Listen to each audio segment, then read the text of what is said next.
Paul, a win and progression in the JPT must be very pleased tonight. Well, obviously after last Saturday, I was, bitterly disappointed. And again, another injury, long-term injury before the game, and the boy Wakefield walking off halfway through the game. Lady Luck I didn't think was going to shine on us, but we got a dirty one, in the end of the day, clean sheet. I think that's the most important thing about the game, and we never looked out of sorts. You call it a dirty goal. Do you mind winning by a goal? I mean, any goal will do, presumably. Well, winning's the most important thing, isn't it? To be fair, the back four I thought played very well tonight. Kept their shape, the goalkeeper, competent midfield four, worked their tails off. And the big boy up front, he, for a novice in that position, he equipped himself very well. Clean sheet and a better performance from the back four. Do you feel that the message got through then after Saturday, Paul? Well, we've been chipping away at them, and doing work, as much work as possible. It's been individual errors that's been causing us a lot of concern. We're losing goals and then having to chase games, and you just can't do that in this league. To go up 1-0 up today, and in the second half we had a few half chances we could have done better with, but I was very pleased that we defended our box very well, and we seemed to be okay in the counter attack. And I believe Compton's hit a wall totally because they've obviously been out so long and coming back so quickly into the battle conditions. The boy Gibbons has been out quite a long time as well, injured all of a sudden, has to play in a position he's not used to. So you've got to take all these things into consideration. We've got hard games coming up this month now.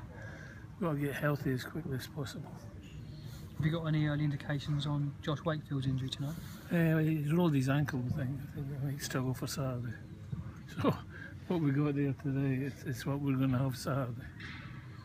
Yeah, I mean, central midfield is obviously the area where you've suffered the most injuries, isn't it, Paul? Yeah, right. Our most experienced players are all in the four positions in midfield, and obviously it's been difficult for us to really get a blend and a rhythm and a shape to us. And basically, it's so difficult when personnel changes week to week. It's been confidence has been eroded. But a clean sheet for the back four. There's been a lot of criticism of them individually and collectively.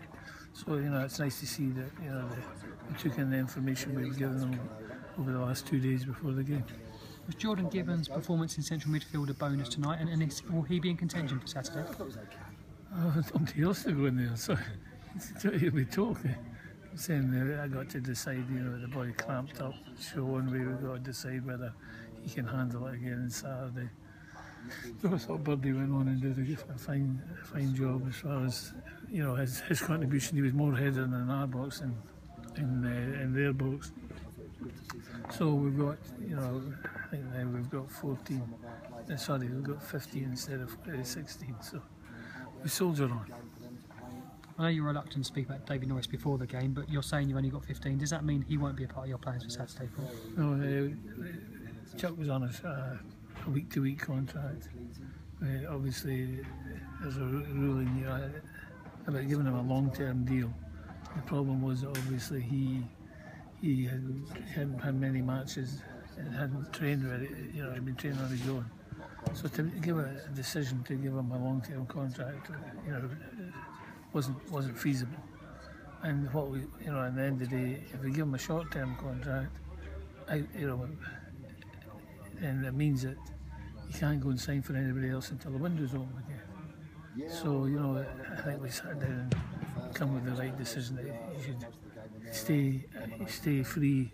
So we've deregistered him, so he's a free agent and he can walk to any club now. As soon as the 7-day rule comes out, he'll be able to sign for somebody else.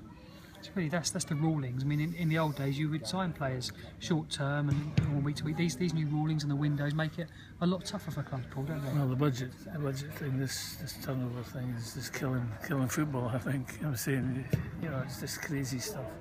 We're crying out for a couple of positions at this minute in time, but the turnover is the turnover, and that means the budget is the budget. So, we have to soldier on what we've got.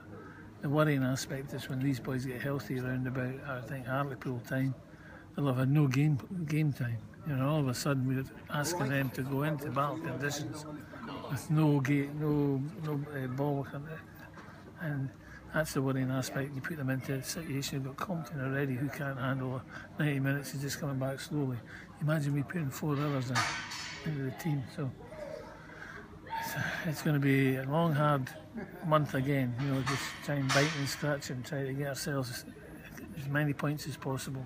So when we do get healthy, and maybe able to add a couple of other players that we're still, you know, in the mid pack. Just finally, any chance of Sokolic for Saturday? Are you going to assess him this week? Is there an outside He's going chance? for an MRI scan tomorrow and the specialist just to see how badly the bone's been fractured. If the specialist feels that a shorter cast would be feasible, it means that he can bandage it up, and if he gets permission from the ref, most refs will be okay with that. So you know, that's the decision we'll know tomorrow.